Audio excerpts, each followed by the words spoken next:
Praise the lord. దేవుడు నీ పట్ల ఒక గొప్ప ప్రణాళిక కలిగి ఉన్నాడు. మరి నువ్వు అంటున్న మాట ఏంటంటే, నాకేమీ రాదు, నేనేం చేయలేను, ఇది నా శక్తికి మించినది, నాకు ఎలాంటి తలాంతులు లేవు అని అంటున్నావు. ఈ మాటలు వినిపిస్తున్నాయా? అయితే వెంటనే వాటి నుంచి బయటికి రా.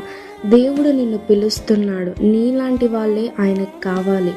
కొరింథీయులకు రాసిన మొదటి పత్రిక 1వ అధ్యాయం 28వ వచనంలో, జ్ఞానులను సిగ్గుపరచుటకు లోకంలో నుండి వెర్రివారిని దేవుడు ఏర్పరచుకొని ఉన్నాడు.